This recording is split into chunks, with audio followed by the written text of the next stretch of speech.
Biyya goota kumaantamaa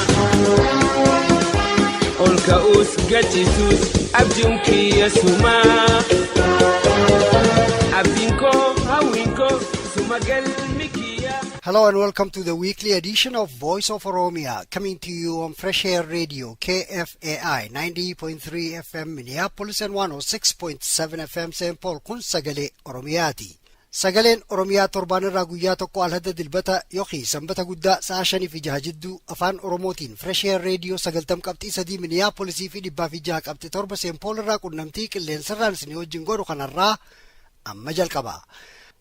Dhaggeeffattoota sagalee Oromiyaa jaalatamoo akka mooltanarra guyyaan 12 baatiin guraandhala barri 2017 qophii har'aaf isinii qabnu keessatti oduu akkasumatti illee odeeffata qophaa isiniif qabna wallee garaagaraatiin isin bohaarsina beeksisa adda addaatiin illee waa isin yaadachiisuudhaaf ni tattaafanna.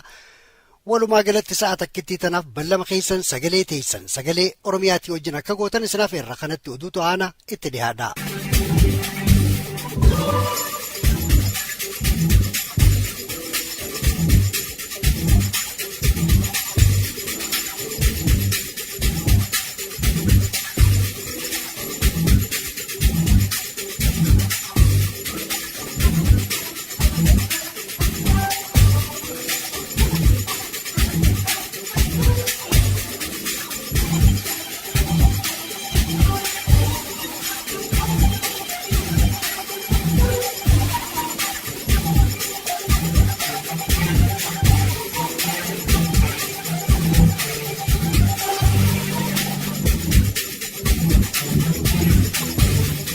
Guraandhala 12 bara 2017 irra deebinee akka mooltan jechaa oduun torbaan kanaa kunoo.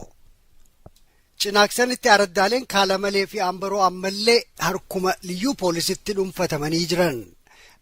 Gabaasaan tuni akka jettutti waraanni liyyuu poolis eega torbaanota dabran gara Harargee bahaatiin naannoo Gursum Cinaaksanii fi Baabbilatti araddoota baadiyyaa humna waraanaatiin dhuunfachuu jalqabanii as jiraattonni magaalota boru maaltu ta'uudhaaf jiraata jechuurraa sodaa guddaa keessa jiran. Jiraattonni naannolee tanaa akka sagalee Oromiyaatti himanitti hojjettoonni mootummaa milishiyaaleen gandaatii fi bakka gariittis hojjettoonni yookiin ammoo waajirtoonni magaalaalee ona jaarsoo waajiraalee bakka hojii isaanii gadi lakkisanii akka deeman ajajni itti kennamee jira. Bakka hedduurraa waajiraaleen bulchiinsa gara Oromiyaa bakka hojii qullisanii magaalaa fi araddaaleerraa baqatanii jiran. Milishiyaaleen araddootatii fi kanneen qarqara magaalaa jiraatanilleen akka biyyarraa bahan yookiin immoo karaarraa akka maqan itti himamee jira ja'an. Milishiyoota keessaa gariin ajaja bulchiinsaa dhagayuu didanii qawwee harkaa qaban wajjin dargaggeeyyii biyyaa kanneen waraana makkalaakayaa jalaa dhokatanii humnoota liyyuu poolis ummata ifiirraa ittisuu barbaadanitti ida'amanii jiran. Jiraattonni kun akka ja'anitti waraanni makkalaakayaa haala lafa jalaatiin rasaasaa fi raashinaan liyyuu poolis yoo gargaaru yeroo liyyuu poolis araddoota Oromoodhaa aaggatee ummata nagayaa irratti duulu dhukkaasa rasaasaa osoo dhagayanii callisanii eegan ja'an. Haa ta'u malee yeroo dargaggeeyyiin biyyaa qawwee qabduun dirmattee humnoota liyyuu poolis ifirraa dhorkanii garii ajjeesanii ariihuu jalqaban bulchitoonni maqaa Oromootiin wayyaaneedhaaf intalishee ta'anii hojjetan dargaggeeyyii Oromootiin isin heera cabsitan jechuudhaan meeshaa irraa hiikuudhaaf akka tattaafataniis ni himama. Ajajni ilmaan Oromoorraa meeshaa hiikuu kuni bakkee irraa dhufe dirratti beekamuu baatullee wayyaanota gubbaarra jiranirraa akka ajajni dhufuuf tilmaamuun nama hin dhibu ja'an. Haaluma kana mirkaneeffachuudhaaf naannoo Cinaaksanitti dargaggeeyyiin biyyaa humna liyyuu poolis uummatarraa dhorkuudhaaf waajjira OPDO dhaqanii gargaarsa rasaasaa gaafachuunis kanumaa wajjin gabaafame. Aangaa'onni OPDO kanneen waajjiraalee san bulchan garuu yoo maallaqaan nurraa bitattan malee rasaasni isiniif kenninu hin jiru ja'anii dargaggeeyyii Oromoo ifirraa arihuunis hubatame. Gursumittis lolli guddaan baname liyyuu poolisii fi hidhattoota Oromootirraayis namoonni du'an hedduudha ja'ama. Gabaasaan ona jaarsoo Gursumirraa nu bira geesse akka jettutti loltoonni wayyaanee kanneen maqaa liyyuu poolis moggaafatanii Oromiyaatti bobbahan torbaan dabre lola Gursumitti banuun hubatame. Lola kanarratti dargaggeeyyii biyyaatii fi waraana liyyuu poolisirraayis nama hedduutu galaafatame ja'an. Loltoonni liyyuu poolis meeshaa lolaa ammayyaa hidhatanii Oromoo weeraranillee kasaaraa guddaa mudatanii namni hedduun irraa dhumee akka baqatanillee ni himama. loltoota liyyuu poolis keessaan ajajoonni waraana wayyaanee gurguddaan qooda fudhatanii turuudhaa fi gariin isaanii lola kanarratti akka du'anillee ni odeeffama. Haalli lola kanaa amma dura guututti sagalee Oromiyaatiif addaan hin baane torbaan dhufu guutuu isaa hubannee isin dhageessifna. Gara biraatiin dirmachuu lola kanaatii fi kan biraatiif illee loltoonni liyyuu poolis makiinota afuritti fe'amanii Jijjigarraa gara Cinaaksan ergamanii jiran. Jiraattonni biyyaa akka jaanitti waraanni kun dirmachuu waraana isiidhaa kan asiin dura araddaalee garagaraa qabateef akka ta'uuf ja'an. Loltoonni kunis ajaja mootummaatiin Jijjigarraa ergaman ja'an. Shoorarkaa liyyuu poolis Gursumitti geggeessaa jirtuun uummanni Oromoo sodaa keessa jiran. Gabaasaan ona Baabbileetii sagalee Oromiyaa geessu akka jettutti shoorarkaa liyyuu poolisiin manneen barnootaa araddaalee baadiyyaa sadarkaa tokkoffaa hedduun coccofamanii jiran. Akka gabaasaa tanaatitti waraanni wayyaanee kan maqaa liyyuu poolis moggaafate kuni manneen barnootaa kana buufata waraanaa godhatee alaabaa kililii Somaalee irratti fannisee jira. Gara biraatiin aangaa'onni intalishee wayyaanee torbaan dabre warri Oromiyaa irratti bobbahee Oromoo ajjeesaa jiru humna waraanaatii miti humna shiftootaati jedhanii dubbachuun ni yaadatama. Jiraattonni biyyaa humna liyyuu poolis kanneen makiinota mootummaa irratti fe'amanii wayaa waraana liyyuu poolis uffatanii uummata irratti duulan osoo arkanii murni intalishee wayyaanee OPDO'n ajaja wayyaanee bakkaan gayuu qofaaf shiftoota Oromoo irratti duule malee waraana liyyuu poolisii miti jechaa turan. Gabaasaan biraa akka jettutti ji'oota jibiriin dura waraanni liyyuu poolis uummata Somaalee lakkoofsa guddaadhaan Ogaaden irraa fe'anii qarqara magaalaa Baabbilee qubachiisanii achitti nafaqaa jiran. Sababa weerara liyyuu poolis kanaanis moggaan Baabbilee araddoonni 8 harka liyyuu poolisitti eega kufan bubbulanii jiran. Araddoota liyyuu poolisiin dhuunfataman kana keessatti namni liyyuu poolisiin ni morma ja'amee shakkamu hundinuu qabeenya manaallee dabalatee saamamaa jira. Araddoota kanneen keessaa namni liyyuu poolisiin ni mormaa shakkamu hundi qabeenya manaallee dabalatee saamamaa jira. Gariin namaatis achi buutee tahee jira. Gabaasaan tun akka jettutti karoorri gabaabaan liyyuu poolis uummata Somaalee kan kumaan lakkaawaman kanneen yeroo ammaan tanaa magaalaa irraa moggaa qubatan kana magaalaa Baabbilee qubachiisuudha.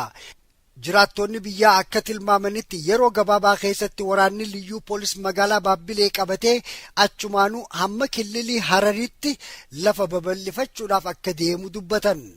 Akka gabaasaan nu bira geessetuun jettutti jiraattonni biyyaa Oromoon Baabbilee fi naannoo isii nama dirmatuuf dhabdee abdii kutannaa keessa jiran. Karoora wayyaaneen maqaa liyyuu poolis jalatti dahattee geggeessitu kana milkeessuudhaaf waraanni haareenni meeshaa lolaa gurguddaa fe'atee Jijjigarraa gara Baabbilee akka geeffamees hubatame. Booddeenuma kana Addisuu Araggaa dubbataan biiroo kominikeeshina Oromiyaa ajaja mootummaa wayyaaneetiin waldiddaan daangaa Oromiyaa fi Somaalee dhaabbatte jedhee dubbachuun ni yaadatama. Haa ta'uu malee dubbachuu isaa duraa fi inumaa eega inni dubbii dharaa tana dubbatellee humnoonni liyyuu poolis Oromoo dha'uu lafa Oromoo saamuudhaa fi bakka dhuunfatanitti sodaa tokkoon malee alaabaa kililii Somaalee fannisanii uummata Somaalee Ogaaden irraa fidanii qubachiisanii jiran. Gara biraatiin Oromoon magaalaa Jijjigaa qubatan rakkoo hamtuu keessa jiran. Gabaasaan magaalaa Jijjigaatirraa nu geessu akka jettutti poolisoonni kililii Somaalee magaalaa keessa ganda Oromoon qubattu keessa yaa'anii nama Oromoo maqaa fi lakkoofsa telefoona isaanii galmeessaa turan. Tarkaanfiin Oromoo kophatti baasanii surrii shoorarkeessuudhaa tuni maaliif akka taate immoo hin hubatamne. Gara biyya alaatiin hiriirri nagayaa guddaan guutuu Awurooppaa guraandhala Februaarii 16 mata duree Free Dr. Mararaa Guddinaa and All Political Prisoners in Ethiopia jedhamu jalatti geggeeffamuudhaaf jiraata. Hiriirri guddaan kunis Awurooppaa guutuudhaaf qophaa'ee jedhama. Hiriirri kun Dr. Mararaanii fi hidhamtoonni siyaasaa haa hiikaman jechuudhaaf akka qophaa'es hubatame. Hiriirri Awurooppatti ta'uudhaaf jiraatu kun baatii guraandhala 16 torbaan dhufu yoo ta'u hiriira kana irratti miseensonni saboota garagaraa qooda fudhachuudhaaf akka jiraatanis ni tilmaamama. Walga'iin bu'uuraa tan gumii Oromoo sadarkaa addunyaa Global Gumii Oromiyaa magaalaa Minneapolisitti ballamamte. Walga'iin gumii Oromoo sadarkaa addunyaa tun ji'a eeblaa walakkaa irratti magaalaa Minneapolisitti geggeeffamuudhaaf akka karoorfamtes hubatame. Walga'iin biraa tan hooggansa Oromoo jechuudhaan beekamtu tan asiin dura magaalaa Atlaantaatti geggeeffamtes kutaan lammaffaa magaalaa Washington DC'tti geggeeffamti. walga'iin tunis ji'a bitooteessaa guyyaa 10tti gaggeeffamti. Murni piroofeeshinaalota Oromoo hojii jiruu guutuu addee qabbannee hubate akka gabaasaa taraatitti tuutni piroofeeshinaalota Oromoo hojii bara dheeraadhaaf addee qabbanneen Oromoodhaaf falmuudhaa fi jaarmaya waldee qorannoo Oromoodhaa kan osaa jechuudhaan beekamu sadarkaa biraattis hojjetteef gatii kennuudhaaf Waashingtanitti ayyaana hiraataa qopheessanii kennaadhaas gumaachanii fi kabajuun hubatame. Addee qabbanneen lammii Ameerikaa yoo taatu hojii isiitiin fakkii nama Oromoo hedduu taatee jirti. Soomaaliyaan pireezidantii haaree filatte. Pireezidantiin haareen Soomaaliyaa Abdullaahi Farmaajoo harka irra caalaadhaan pireezidantii Soomaaliyaa tahee akka tajaajiluuf filame. Filannoo tanaan uummanni Soomaalee nama ifiif jaalatu filachuurraa gammachuu guddaa yoo qabaatu wayyaaneen pireezidantii duraanii Hassan Sheikh aangoorratti akka deebi'uuf maallaqa doolaara miliyoonota hedduutti lakkaa'amu gara bakka bu'aa isiidhaatii fi barsaasa isiidhaa Jeneraal Gabreedhaatiin baaftullee hongawuun isiidhaa mirkanaawe. Booddeen kana wayyaaneen gara biyyoota ollaa isii Soomaaliyaa, Sudaan Kibbaatii fi Jibuutitti illee hongoytee jirti. Waan filannoo Soomaaliyaa oduu booda itti deebina. Gaafni Afrikaa beela hamtuudhaaf saaxilame. Gabaasaan fannisa diimaa fi baatii diimtuu irraa baate akka jettutti sababa goggogiinsa qilleensaatiin roobni hanqachuurraa midhaanii fi bishaan qaqallatee gaafa Afrikaa keessa namni lakkoofsaan miliyoona 12 caalu beela abaariif saaxilamaa jiran. Akka gabaasaa tanaatti beeltee ammaan tana himamte tuni daa'immanii fi manguddoo akka hamatti yoomiitu beeyladaan manaa hedduun dhumuu jalqabanii jiran. Beeltee ammaan tanaa tuni lafa gammoojjii Oromiyaa bahaa, kibba bahaatii fi kibbaa akkasumatti illee Soomaaliyaadhaa fi Keeniyaa tuquunis hubatame. Dhaggeeffatoota sagalee Oromiyaa jaalatamoo oduun har'aa raawwatte.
Malamif jetani wahedun hirar fomtani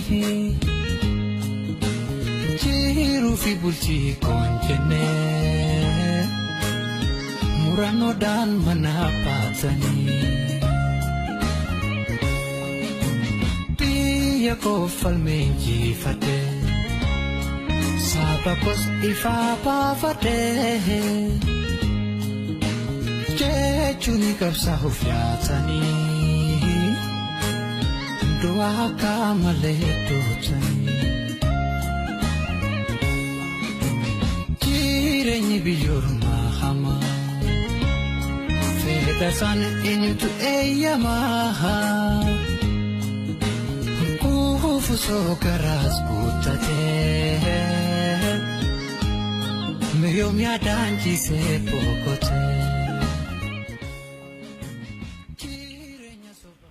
Dhaggeeffatoota sagalee Oromiyaa jaalatamoo booddeen kana naannoo Gursum naannoo Ona Jaarsoo toora cinaaksanii fi kana hundatti liyyuu poolisiin uummanni Oromoo akka hamatti shororkaawaa jiraachuu sagalee Oromiyaatirraa oduurraayis kana hundarraa dhaggeeffachaa jirtanii yeroo ammaan tana nama tokko kan naannoo gaara mul'ataatirraa achi dhaqee waan achi jiru daawwatee akka gaariitti hubatee achirraas deebi'eetu anaa wajjin qilleensarra biyyarra naa wajjin jira. Obbo na dhageessaa dura?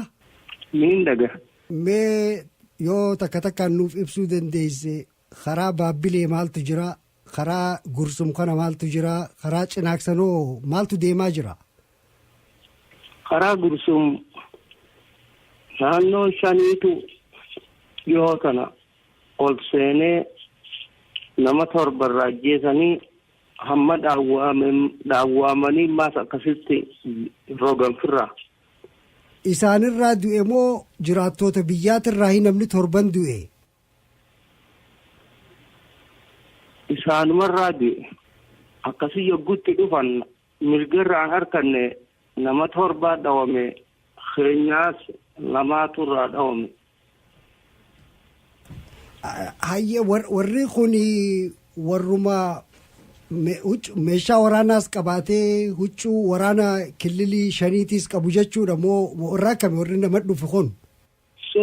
Suni isaan kun maali jechuu kiyya waraanuma mootummaati moo maali isaan kun? Wannedha waraanuma 5 kan. Waraanuma 5 jechuun kun kililii warra hidhatee mootummaa hidhachiisan. Warra mootummaan hidhachiise. Waldhawiinsi kun yoomi? Amma guyyuma 4. Guyyaa 4 toora 4 yookaan Khamisa dabre jechuu. Tole karaa Baabbilee kana hoo maaltu jira? Karaa Baabbilee maaltu jira? Maaltu deemaa jira? Karaa Baabbileetis akkasumatti jalaa hidhuu ol dhufanii tuba. Hayyee. Ormuma keenya kan 4 kanarraa nama 2 dhawan. Tole 4 kun jechuun Oromoorraa jechuudha? Tole. Akkasitti ifaanaa egaa ooluma dhihaatteetuma akkasiin jirti. Eessa bakki maantana nama 2 bakki san eessa bakka tamitti? Bakka gartee immoo karaan gartee hawwiyya deemu kan. Tole. Karaa guddaarra. Hayyee. Karaa jijjiga deemurraa karaa hawwiyyaa kan goru kanarra iriigatu. Tole. Karaa fiiqitti karaa deemu. Karaa fiiqitti karaa deemu hayyee. Magaaluma Baabbilee bira.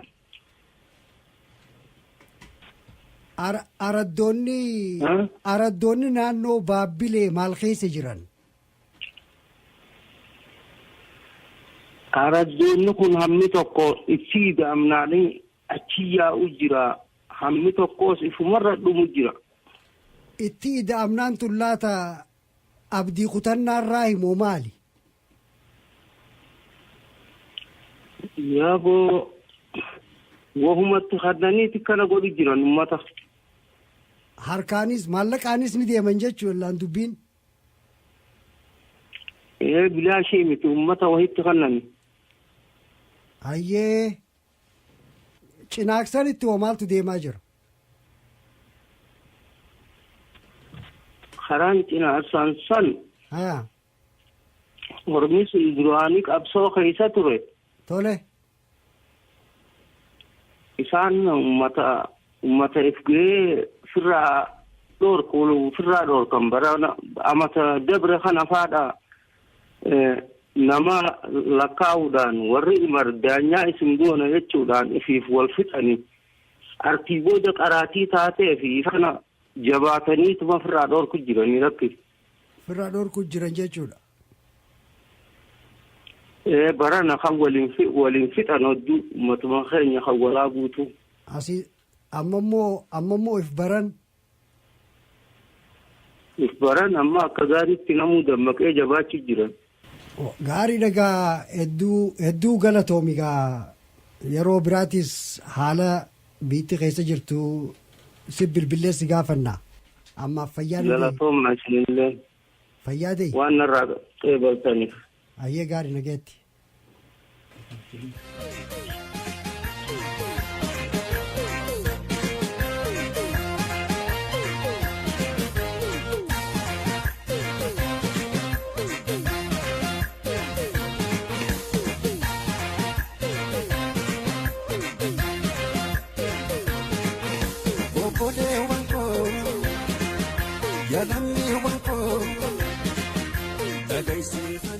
Dhaggeeffatoota sagalee Oromiyaa jaalatamoo namni kuni karaa Gurawaatirraa guyyaa 2 karaa ona jaarsoo kana deemee hamma xiqqaa natti waan dhaga'ee hamma xiqqaa amma yeroo gabaabduu san keessatti waan dhaga'ee fi waan arke nutti himee jira saniifuu galata guddaadha galchinaaf.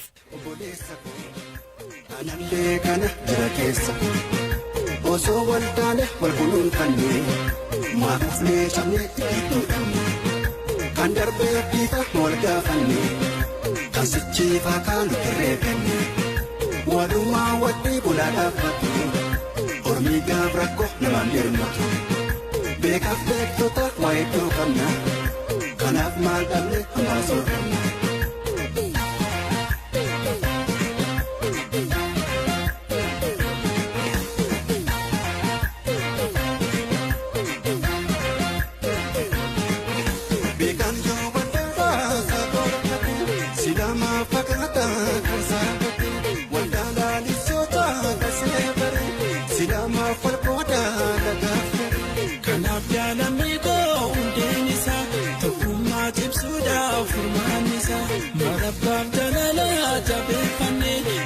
Kenya yoto kagodame osawan barbanu hundargane kanaf tokotanu mutefane tokuma lamiko tokuma nebote tokuma ifawala puma tokuma lamiko tokuma nebote tokuma wayakto garbuma tokuma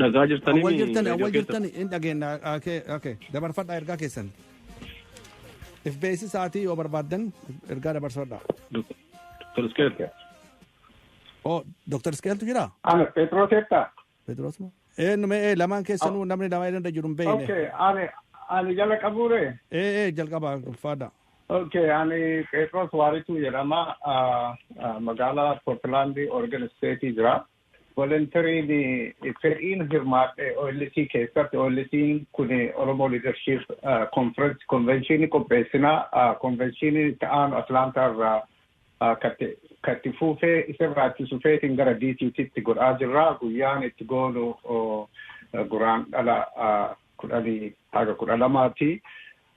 achirratti iddoon isaa ammoo ka Organizing kunita convention kuniti demo tau venunisa Hyatt Regency Crystal City at Reagan National Airport 2799 Jefferson Davis Highway Arlington Virginia 22202 USD keessatti achitti jechuun guyyaa sanii ilmaan Oromoo akka achitti argamtuu fi waamicha kenna goonaa tarii ammoo registration jala qabnee jirra galmeessuun kuni bifa adda addaatiin deemaa jechuu online irratti waan barbaachisu namni udu ebaluu nagalmeessuu wayim xalayaa erguu isa eegaduun taane dhaqanii achirratti abbaan barbaade waa'ee dhimma Oromoo nagalcha hin dubbadha irra haasaa dokumentii dhiyaatu irratti waan barbaachisu hin dhiyaate irra maradha laalchi jedhu martinuu achirra seeneetiin teknooloojiin 21st century keessa jirra achi seenanii galmaayuu eenyuunillee komachuu hin danda'anii jechuudha. Kun maraafuu addunyaa irratti qixa abbaan barbaade galmaa'uu danda'a jechuudha. Haga diina Oromoo hin taanetti inni ala Oromoo ka ta'e marti. Dabraa ammoo karaa koominiitiitillee hin galmeessinan yookaan isteef adda addaa addunyaa kanarraa kunniitii adda addaa quunnamna dhalaa gara torbaatama akka ergamee jirra civic organizationii akka koominiitii kanneen maraafuu erginee jirra kun xalayaa kana alatti ammallee ibsatti guddaa goona dhaqqabuu fi hoo barbaachisa telefoon koolii board members leaders community leaders isaan dhaqqabuu fi very notable Oromo individuals warra gurguddaa maanguddoo veterans dhaqqabuuf tattaaffii goona kanarra tarbeellee individual letter illee argachuu qaba ka jedhu hoo jiraate will do everything waan barbaachise maraa hin godha dhaqqabne ummanni kun guddaan mataa ummata Oromoo walitti qabneetiin yaada dhiyaate kanatti bilchinnaa irra mari'ataniitiin waa ummata isaaniitti tolu waa ummata Oromoo tolu dokumentiin kun probably addaatti akka ta'uufi addunyaarra deemeetiin modeliin kuni kabraallee ummanni Oromoo addunyaa irratti mari'ateetiin waa akka irra ga'uufi kanaaf akka ilmaa Oromoo ummattiin irratti argamtu waamicha goonaa karaa kiyyaarraa godhe. Ulfaadha awwal. Yaa kuni awwalidha suma Minnesota irraa akkam jirtanii nagaa fayyaa obbo Petros Portland Oregon irraa galatoomi. Akkuma jette wanni as yaamicha uummata keenyaa godhaa jirruu fi odeeffannoo haala garaagaraatiin quba qabdanii ammoo yoo akka isteetaatti illee barbaachisee namni caasaa garaagaraa qaba neetworkii garaagaraa qaba firaafiliyyaa garaagaraa isteeta biraatii biyya biraatii qaba. Waa'ee yaa'ii hooggansa Oromoo lammaffaa kana guyyaan isaa bittootteessa jiinama keessa jiru ji'a lammaffaati Guraandhalaa kan itti aanu bittootteessa 12 iddoon isaa akkuma duratti jedhame Hyatt Regency Hotel tu jira. Adreesiin isaa 2799 Jefferson Davis Highway jedha. Magaalaan Arlington State Virginia zip code isaa 222 so akkuma beektan Washington Virginia wal keessa jirti. Maalii fi garaagarummaan qabanii achitti qabamee jira guyyaa 3 fi bittootteessa 12 haala kanaan namoota isteeta biraallee jiran bakka garaagaraa jiran odeeffannoo warra dhagahaa jirtan asii reediyoo Oromoo KFI isteeta Minnesota keessaanii bakka silaa waahillan hiriyyaa saahiba nama waan toltu Oromoo jaalatuu fi dalaguu fi of kennaa qabuu fi yaada garaagaraa gumaachuu barbaadutti geessaa jechaa fi hamchisinii godhaa jirra. Maal akka yaa'iin hooggansa Oromoo ta'ee asiin duras haala garaagaraatiin argaa turtanii ammas namoota agartee Oromoo qaroo ijoommataa ta'an walitti fiduun manguddoo namoota qabsoo haala garaagaraa keessatti deemaa ture Oromoof gumaachaa fi yaadaaf waan garaagaraa qaban dhufanii dookumentii dhufuu fi yaada garaagaraa irratti waan agartee rakkoo uummanni keenya biyyatti keessa jiru kana keessa akkamitti waliin mari'annee gara uummanni mari'atee furmaata rakkoo isaa argataa rakkoo isaa waliin akkamitti keessaa baana waan jedhu. Kanaaf online ammoo namni deemuu kan ammoo achirratti akkuma jedhame galmaa'uu barbaadani www.oromoconvention.org Oromoo Convention kan jedhu jidduu space yookaan ammoo wannan jidduun jiru waluma qabatee jira. Kanaan yoo jechuu dandeettanii kaan ammoo tashitees ta'ee akka Minnesotaatti awwal anayyuu jechuudha Dr. Obsaa namoota garaagaraa qunnamuu boordii kennanii dandeettanii akkasuma namoonni isteeta biraa keessa jiranis boordii isaanii bakka waldeenni hawaasaa jiru bakka masjiida yookaan ammoo bakka amantii akka charchii waldaa dubartii manguddoo dargaggoo kanneen cufa qunnamuu ni danda'anii jechuudha. So haganuma jedhee gara Dr. Skeel dabarsaa Dr. Skeel itti aanuu dandeetta. Galatoomaa fayyaa ta'a. Galatoomaa ayyee. Dr. Skeel yaada. Hello. Injiran na fakkaata. Hello. Obbo Petros. Yaa ni jira. Eessa kan addaan citan na fakkaata. Gaariigaa yoo dhagahamne itti deebitanii Dr. Skeel itti deebi'a. Awwal walitti deebinuudhaan waan biraa qabnaa asirraa sagantaan deemaa jira. Dr. Skeel seenee jira si'amma. Hello Dr. Skeel seentanii? Indagamuumi. Indagamu maa takka illee kan isaan hin dhageenyu. Isin dhageetta? Ati hin dhageettaa? Hin dhageenya. Hin dhageenyaa jiru waan takka illee gara nan dabarre. Mee dubbadha jedhaan? Obbo Petros bee jalaa bayaati yoo. Jalaa bayame. Okay. Hello. Dr. Skeel. Dr. Skeel amma? Ulfaadhaa wanni guddaan yeroon hin jira kanaafiyyuu bitootessa 10 irraa haga 12 Washington DC'tti jechuun Virginia fi Washington DC naannoo tokko akka St. Paul fi Minneapolis kana namuu dhaga'ee jira torbaan walitti deebina gaa jechuu awwal. Fayyaa ta'a guyyaa gaarii. Gaarii nagaatti. Amma maal keessa jirra tandurii banaanna wabbirraa maal yakkine dhiiroo maal balleessilee bara baraan gubanna. Tamal yakine, diromal balleessine bara baraan kubanna.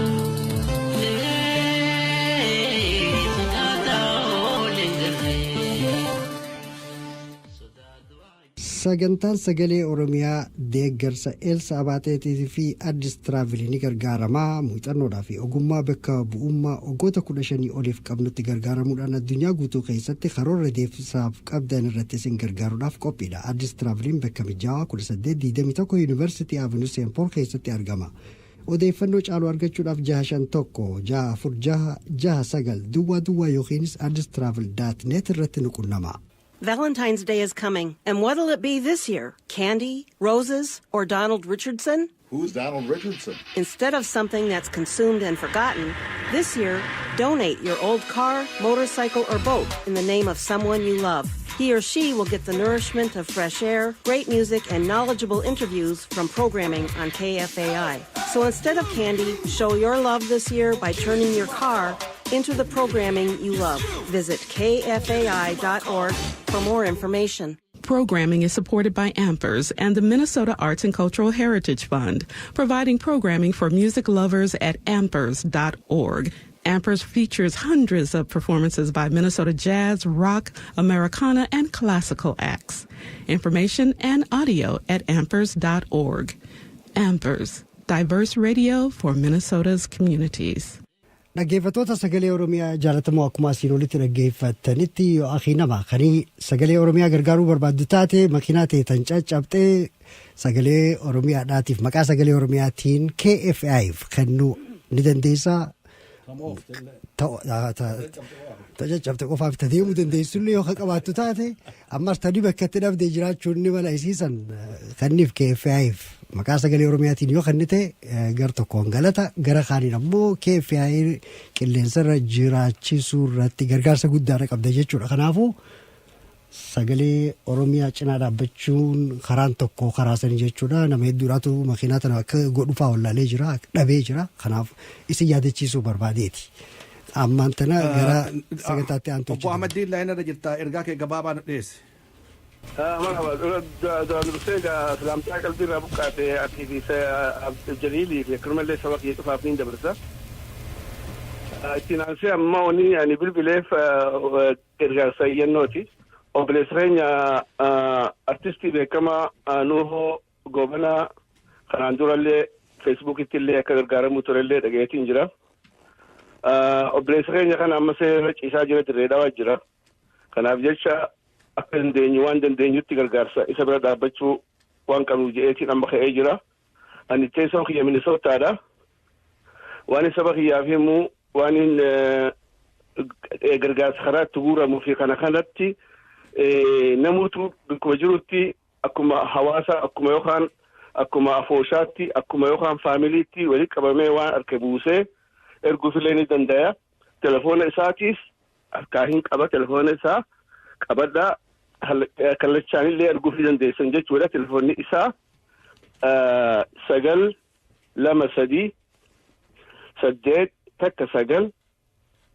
923 duwwaadha.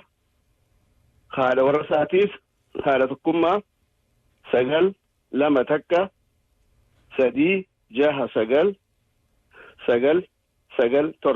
irraan deebi'aa. Telefoonni Nuhoo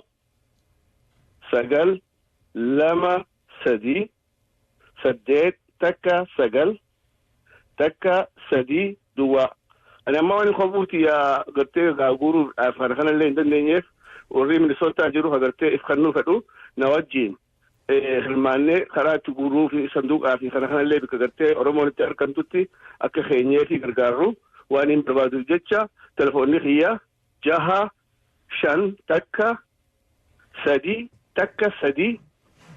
653 eega du'ee booda sheenawra waan dandeenyuun haa gargaaru qashi takka illee mantaan akkasitti obbolee kiyya nagatti naa jiraadha waan hiree kagaa kan nifasiillee umrii dheertuu barakaa qabdu harkadhaa amat diidamman dhufullee naa jiraadha inshaallah nagatti. Galatoomii wal gargaaruun nama ofii artistii Oromoo gargaaruun waan cimaadha. Hireen isaanii akkana ta'uun nama gaddisiisaa deemanii hawaasa tajaajilaa ba'anii kan irratti hafuuni kanaafuu gargaaramuu qabna itti deebiteellee torbaan dhufus ibsuu dandeessaa. Galatoomii. Yoo rabbi isinillee galatoomaa naaf jiraadha. Nagaatti. Dhaggeeffattoota sagalee Oromiyaa jaalatamoo torbaan keessa dabarre kana akkuma haalli hamaanis jiru haalli nama gammachiisus argamee ture haala akka biraatti nama gammachiisu keessaa biyyoota Afrikaa keessaa gariin isaanii ugguu karaa dimokiraatawaadhaan karaa uummanilleen jaalatuun osuma roorroonii fi dhiibbaan garagaraa tamaallaqaa ta qabeenyaa ta humna waraanaa tunundi osoo irra jirtuu karaa dimokiraatawaadhaan mootummaa isaanii nama tajaajilu filachuun waan akka biraatti nama gammachiisu keessaa warreen irraa haasa'uu barbaade kun eenyuudhaan jettan Muudanee Abdullaahi Farmaajo Soomaaliyaa akka bulchuuf filamee jira karaa dimokiraatawaadhaan. Sayyid Mohammed Ali guutuu isaa isiniif qaba. Itti dhiyaadhaa achiin dura garuu wallee tanaa wajjiniin waan uummanni jiru kanaa wajjiniin isin dhiisa. Maasiin mar walba xildhibaanada sharafta leh sida ay kartida leh ee ugu jawaabeen baaqi shacabka. Maasiin xildhibaanada lama iloobi doono. Waa jawaabeen. Somali maanta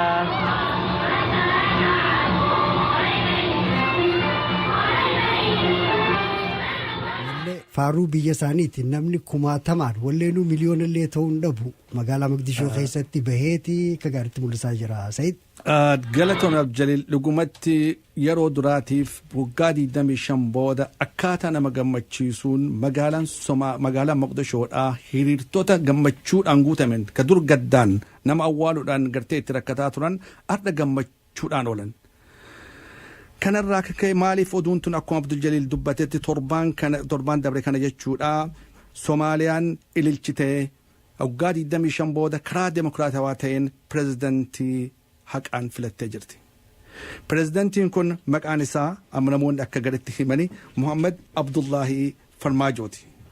Farmaajoon maqaa qoosaati. Haa ta'u ammoo pireezidantii Farmaajoo jechuullee ni danda'ama. Guraandhala 8 bara 2017 kakatee aangoo Somaaliyaa qabate.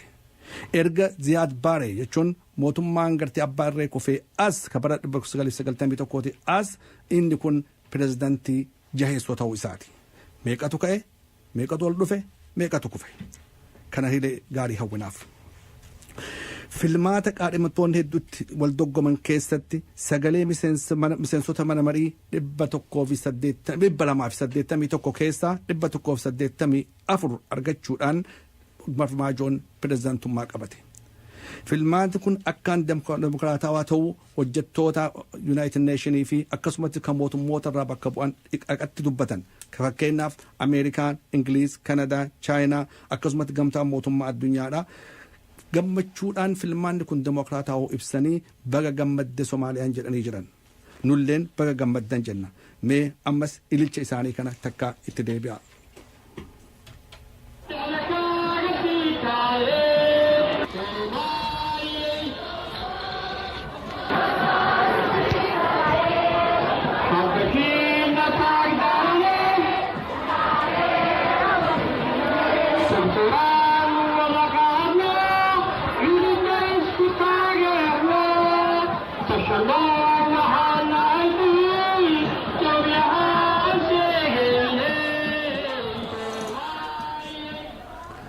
Gaarii ililchuun guddaa bareedaa gammadulleen bareedaa garuu ammoo pireezidantichi kana hojii guddaa akka gaaraatti tolametu eeggataa jira. Kana keessaa inni tokko deebisee Soomaaliyaa ijaaruudha. Soomaaliyaan biyya waggaa 25 caalaadhaaf dinagdeedhaan karaa hawaasummaatiin karaa siyaasaatiinis karaa hundaanuu kuftee argamtu. Biyyi tun ammaan tanatti ijaaraminsa gaarii isii barbaachifte. Keessattuu karaa siyaasaatiin waliigaltee uumuu karaa dinagdeetiin keessattuyyuu dinagdee kufte tana gargaarsa addunyaatii fi gargaarsa ummata isii kaala jiraanii walitti qabamee Somaaliyaa ijaaruun karaaleen digamanii jiran manneen caccabanii jiran ummanni bakka keessa qubatu hin qabu kan korreentiin hin jiru karaan ammoo ammas karaa bishaan hin jiru biyya akkasii caccabxe biyya bareedduu caccabxe san deebisanii ijaaruun hojii laafaa ittiin ta'u waan guddatu isa eeggataa jira jechuu pireezidanticha haarawaa filame kana. Keessattuu karaa diyaasporaatiin booda itti deebi'a maaliif ani qophiin kiyya dheeraadha sa'a waan hin qabneef irra fiffiigaa Abdijaliil. wanni guddaan isa eeggatu kabiraa ammoo nageenyaa fi tasgabbii biyya san keessatti buusudha. Akkuma beekamu biyyi sun gareewwan adda addaatiin addaan qoodamte fakkeenyaaf gosoonni addaan qoodamanii hedduu walirra duudhaa turan, wal caccabsaa turan, wal hunkuteessaa turan. Namni yoo tokkummaa hin qabne yoo tokkummaa facaase maal akka ta'u Somaaliyaan fakkeenya guddoota seenaa keessatti ta'uuf jiraatti. Kunillee seenaa dhufutu dubbachuuf jiraata. Kaadhaallee nama dubbata. Keessattuu gosoota san walitti fidee araarsuu, tasgabbii buusuu, kufaa wal loluun, walitti bu'uun waan fidaa jiru diiggaa malee akka tokkummaan finne uummatatti himee akka amma gammachuun simatan kanatti uummata kana fi waa fida jennee abdanna. Addunyaaleen abdataa jirti. Kanaaf Somaaliyaan akka biraatti gammadaa jirti. Ammoo wanni jabaan ammas rakkinna guddaa qabu amma kakaleessaayyuu ammaan tan walitti bu'aniin garee Alshabaab. Gareen shororkeessitaan kun amantii leellisu kun ammaan tana biyya san keessatti tolaan ta'ii lolaan yoo gara garteetiin barcumaa fidameetiin furmaan hin argatin ammallee Somaaliyaan hireen isiidhaa rakkiftuu taati. Hojiin pirezidaantichaallee akka gammachatan kanatti hin milkaa'uun nama dhiba. Maaliif gareedhaan tun kaayoon isaanii maali? Mana hoteela caccabsan, manneen barnootaa, manneen wal'aansaa, hangawoota biyyattii ka ajjeesan yoo taate gadi deeman hin jiru. Biyyattiin hin guddatu, tasgabbiin hin bu'u. Kanaafuu garee kanas garee Alshabaab kanas tolaan ta'ii lolaan walirratti fiduun namarra jira jechuudha. Kana malees ammas biyyattiin biyyoota ollaa walirraa jarri kun walaba ta'uu danda'uu qaban. Biyyoota ollaa ka dhiibbaa itti fidan keessaa takka Itoophiyaadha gara boodaatti akka gaariitti ibsuudhaaf jiraadha. Karaa dippiloomaasiitiin biyyoota ollaa akka Keeniyaallee akka Jibuutii Itoophiyaa wajjinillee hariiroo jabduu uumuudhaan karaa siyaasaa malu tooftaadhaan tarkaanfatuutu irra jira jechuudha. Kana malee wanni kana isa eeggatu wanni guddaan balaa beelaati. Ammaan tana ammallee biyya Afrikaa kana keessatti deemaa jiru Somaaliyaan ardhaan tana deebisa. Biyyi bishaan hin jiru jechuudha. Nyaanni hin jiru. Biyyi sun akkaan dararaa guddaa keessa jirti. Nama beela kanarraa hafetu biyya qabaata jechuudha. Biyya qabaatee jiraachuu danda'a. Kanaaf ammaan tana hawaasa addunyaa kan amma gammachuun simatetti iyyatee pirezidaant Farmaajoon beela kanarraa ummata baraaruu qaba. Waan guddatu karaa sanarra isa eeggata. Karaa biraatiin ammoo duula farra kachachalaa yookaan malaammaltummaa corruption kan jedhamu kana Somaaliyaa keessatti hoogganoonni gargaarsa ergamu mara gara harka isaanii galfatuudhaan kiisa isaanii keessa naqatanii rakkinni guddaa ammaan tana jiru keessaa inni biraa kan sadaffaa kana maal jechuun mindaa dalagidoonni mindaan argatan loltoonni biyyattii mindaan argatan horii mindaa kanaaf dhufu hunda aangawoota harka seenaa. Kanaafuu malaammaltummaan kun akkaan babal'atee jira. Kanarratti illee inni farra hojii kanaatiin inni namni kun asiin durallee sagalee dhageessisaa ture. Gaa hojii keessa yoo seene gaa ammas qabsoo guddaa isa eeggata. Karaa shanaffaatti wanni akka gaariitti ibsuu barbaadu irra deebi'ee dhiibbaa mootummaa Itoophiyaa irraa wala moobuu danda'udha. Yeroo fudhata tooftaa dippiloomaasii gaafata suutaan galuu bilisa ta'uu ni danda'ama. Maaliif yoo jedhame ardhaan tana Itoophiyaan yookaan mootummaa wayyaanee karaa hedduun Somaaliyoota bakka biyya keessa jiranii biyya Itoophiyaa keessa jiranii fi ammoo Somaaliyaa keessa jiranillee Jibuutillee dabalatee Jibuuti biyya sadeenu jechuudha. Somaaliyaa bakka sadi jirti. Numaa Keeniyaa keessa ka jirtu Keeniyaatu harka dhuunfatee harkaa qaba. Ammaan tana mootummaan kun akkuma mootummaa Somaalota jijjiga jiraniitti ka Moqdashoo jiranis ka Puntland jiranis ka Somaliland jiranis dhuunfatee harkaa qaba. Kanaaf ammaan tana pirezidaantichi aangoo qabate kun dhugaadhaa farra haala kana akka Itoophiyaan achi keessa garteetiin dhiibbaan qabaanne nama ifatti dubbataa ture. Ammaan tana aangoo qabatee jira. Ammoo nama hamaa tokkotu achi jira. Jeneraal Gabree jedhama. Jeneraal Hayilee Gabreeti inni mootu Somaaliyaan Jeneraal Gabree jechuudhaan baafti. Namni kun nama akkaan aangoo guddaa qabu.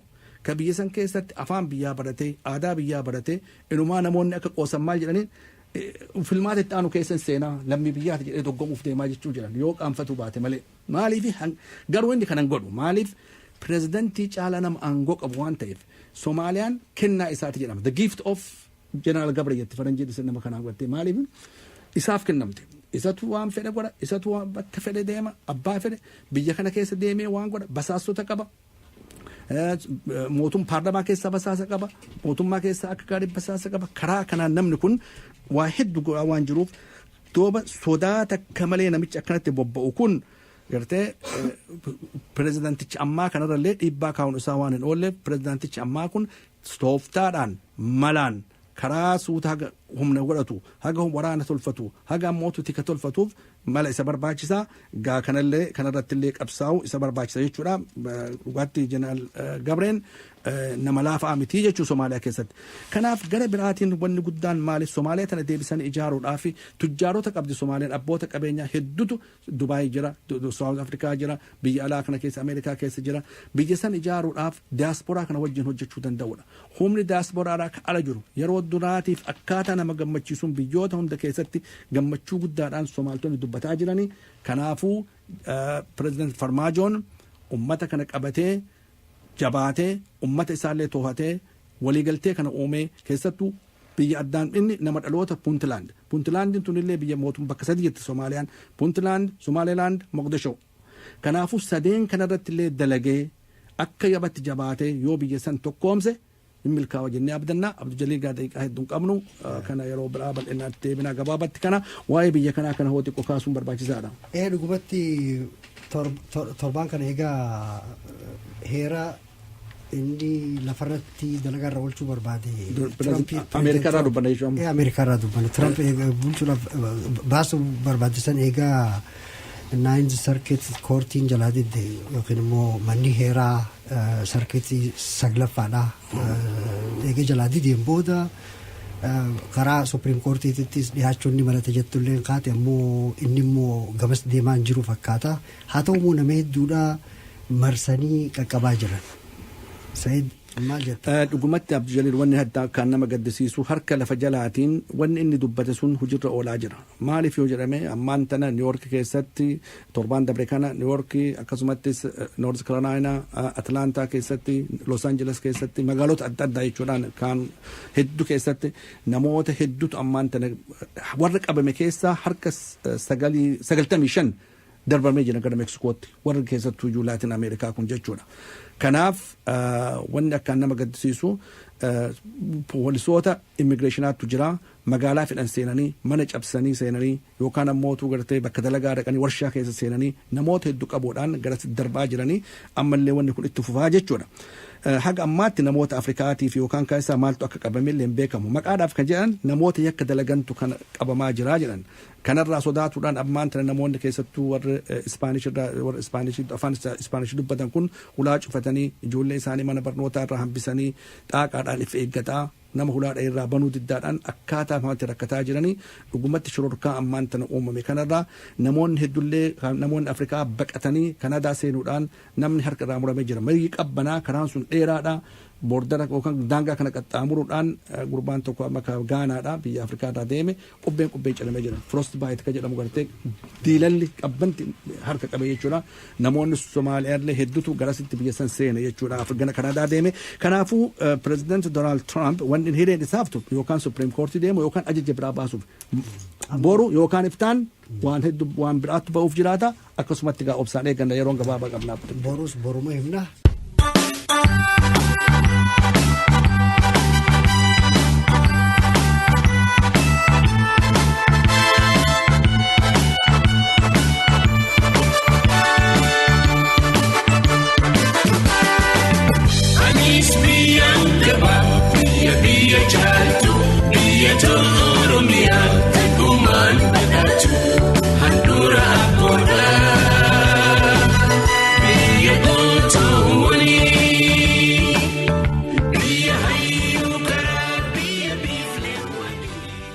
Sagantaa Oromiyaa lafaa fi nama isii ja'an jalatti torbaan afran dabree kutaa 3 wal faana isiniif dhiyeessuun keenya ni yaadatama.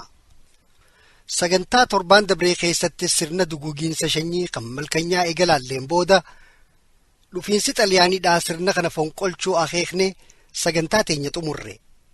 Har'a kunoo guyyaan deemaa dhufee Oromiyaa lafaa fi uummatasii kutaa afraffaa wajjin walitti deebine.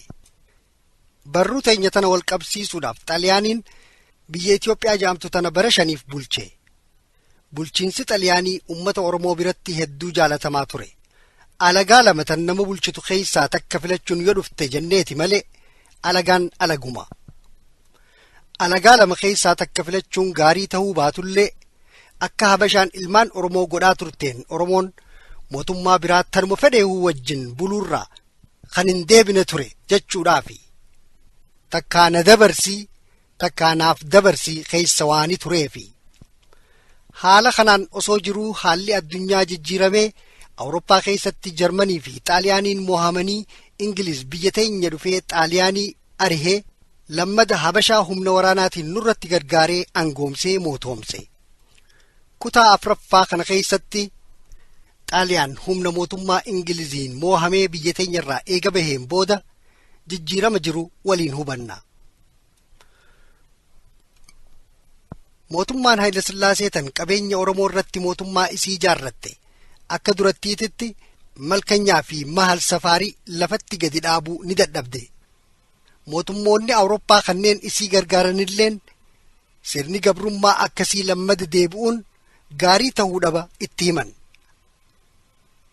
Garuu tooftaa ittiin biyya san saamuu fi tanii ittiin biyya san bulchu barsiisanii irratti eeguu jalqaban. Gabrummaa duraan heeraan alatti geggeessaa ture heera itti baasee akka hojiirra oolchu barate Haayile Sillaaseen. Gabrummaa haaree tooftaa ammayyaa qabdu tana keessatti lafti tan habashoota abbootii lafaatii fi tan maxxannoota isaanii qofa akka taatu heeraan labsame. Aadaan Oromoo, amantiin Oromoo akka bakka takkatti illee ittiin hojjetamne heeraan labsan. Saaminsi lafaa kan qabeenyaatii fi kan humna Oromoo akkuma gaafa malkanyaa fi mahal safaarii san tahee heeraa fi ammayyummaa ida'atee yoomirraahuu caalaa bal'inaan itti fufe. Saaminsa heeraatu gaggeeffame jechuudha. Cunqursaanis tan heeraan labsamte taatee Oromoodhaa fi ummatoota kibbaa hundarratti bal'inaan gaggeeffamte. Oromoon lafa qotee midhaan oomishee rubuu harka sadii keessaa harka tokko yookiis harka lama keessaa harka tokko habashoota abbootii lafaa tahan kanaaf kennuun dirqama jireenyaa tahe. Midhaan oomishamee harka afur keessaa harki tokko nafxanyootaa fi maxxannoota abbootii lafaa kanaaf kennamuun irboo ja'ama. Akkuma kanaan gaafa harka sadii keessaa harki tokko kennameef siisoo ja'aniin. Bakka gariitti inumaa oomisha bakka lamatti addaan hiranii walakkaan kan warra abbaa lafaa taha. Oromoonni akkanatti qotanii oomishan kun ashiitaa takkitti ilmoo ifiitiif yoo galchan ni adabaman. Tumaaleeyyii gabbisanii guddisuunii fi sangoota gabbisanii Haayile Sillaaseedhaa fi olaantoota warra mootiitiif erguunis akkuma kana. Ifiif biraa beelawanii biraa agabanii biraa daaranii jiraatan jechuudha.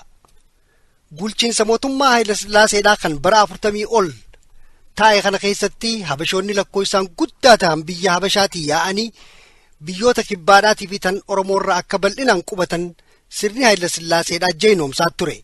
Haala akkanaatiin magaalonni Oromiyaadhaa hedduun har'aan tana agarru habashootaan ta'uu danda'an.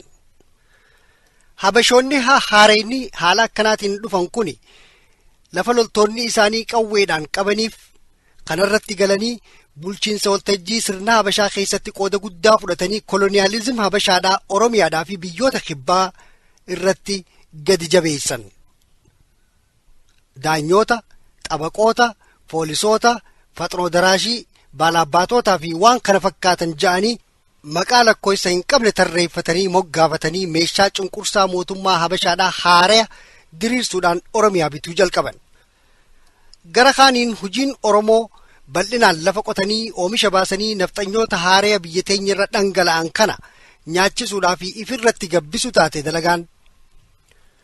Hojiitti oolee agabuu bulee biyyee dhiibaati biyyatti galee wanni jaaniifis kanumaafi.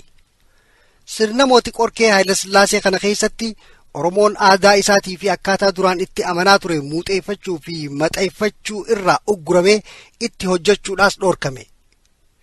Meeshaa cunqursaa kana awaaj ja'anii heera ilmaan Oromoodhaatiin ugguran labsan. Akkasitti heerri isaaniitii fi labsi isaanii kun hundi Oromiyaa keessatti meeshaa cunqursaa ol aanaa ta'e.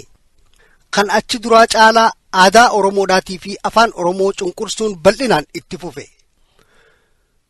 Ummata Oromoo hunda afaan isaa wallaalchisanii amaareessuudhaaf habashoonni wal duraa duubaan karoora baafatanii sakattaa jalqaban. Ergannoo fi wardiyummaafillee hojii nama naquudhaaf namni kun haga tokko afaan Amaaraa beekuu qaba ja'an. Hagam takka afaan Amaaraa akka beekuutu laallama. manni barnootaa humna nama Oromoodhaatii fi qabeenya Oromoodhaatiin ijaaramullee ilmaan Habashaatiif malee ilmaan Oromoodhaa akka jabatti barnootarraa ugguraman. Ummanni Oromoo kan shirri dabaa cunqursaa fi miidhaan saamiinsaa bal'inaan goojjoo irratti ijaarratte kuni duwidda isaa shiireessee harqoota gabrummaa fokkotaa kana fudhachuu dadhabe. Kanaaf yeroo garagaraa adabni akkaan hammaatullee Oromoon fincilaa ture. Boolla midhaanii tan abbootiin lafaa eegeefiif irraa quufan booda gaafa midhaan qaala'ee gurgurachuudhaaf keessatti midhaan naqatan qotattoonni banatanii ilmaan isaanii kan beela'eef hiruu jalqaban. Yoo qabaman adabni ajjeechaafaa ta'uu osoo beekanii innaawaa aaraa fi hiraar keessa bakka gariititti mancaa fi qawwee seefiillee dabalatee waan harka dhufeen tuuta meeshaa mootummaa Habashaadhaa garagaraa irratti finciluu jalqabe. Gara kaaniin ammoo saamiinsi akkaan jabaatee abaar seenuu daran ilmoon namaa kudhannootaan dhumuun biyya guutuu suukanneesse. Tuni akkanaan osoo jirtuuti jiddugala lafaa keessatti lola deemaa turerraa kan ka'een gaazni bobayaan magaalaarraa dhabame. Taaksii fi makiinaaleen fe'ina namaa gireefaan hujii dhaabde.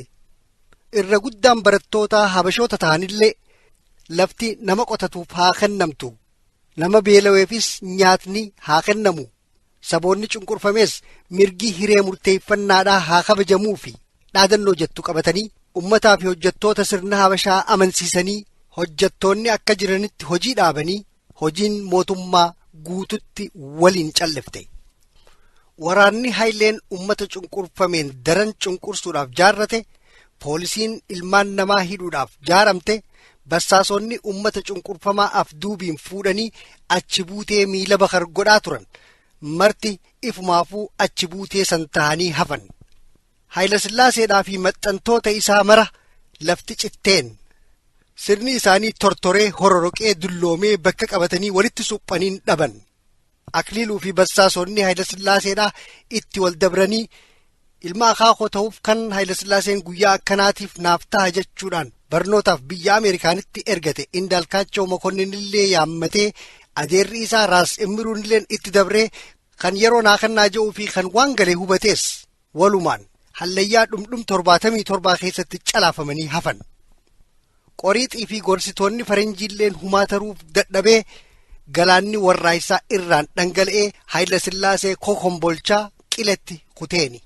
Zamanni mootii Fujjisaa Haayila Sillaaseedhaa bara 1974tti raawwate. Haa ta'u malee sirni Haayila Sillaasee barbadaa'uun bilisummaa Oromoodhaa hin finne. Sirni san cabullee kanuma san fakkaatuutu isa dhaale.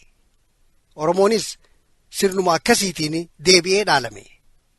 Waraana Itiyoophiyaadhaatiitu biyya qabate. Maqaan isaa Darguu ja'ama. Kana torbaan dhufu laalla. Arraaf barruun teenya asirratti raawwatti. Amma dhageeffadho goore gorraa fodhadho geeraraa karaa seene dhugaan barbaada deema lagaa fi baddaa dhabe dubbadhee dhugaa dhabe carraaqee callaa dhabe wadaa jamana guutuu namaa koo keeysaa dhabe beelawee midhaan dhabe deebodhee bishaan dhabe rakkoototti maddee kanaa hadoodu dhabe bakka hayni dhabame jiraachuus niin dadhabe mee eeysaan narraa usa eeysaan narraa jallisaa yaa saba koo Oromoo namni hagafii dhabe haddaa garaa koo keeysaa ittiin rafuu dadhabe.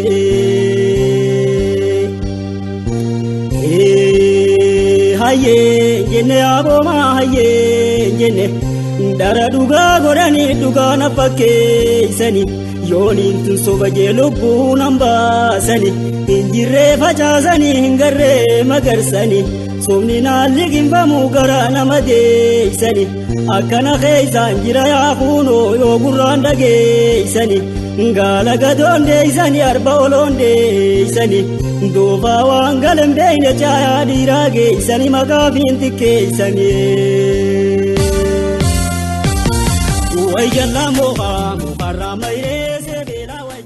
Dhaggeeffattoota sagalee Oromiyaa jaallatamoo waan nu dhaggeeffattaniif fayyaa galatoomaa. Qophiin teenya tanarraa asirratti raawwatti torbaan dhufu qophii biraatiin naga walitti dachaanuu tajaajila ilmaan Oromoo kan bara 20 wajjin Said Mahammad Aliitii fi sagalee Oromiyaatiif an Abdu Jaliil Abdallaatiin nagayaan jiraadha. You are listening to Fresh Air Radio KFAI 90.3 FM Minneapolis and 106.7 FM St. Paul coming up. Somali Demanta.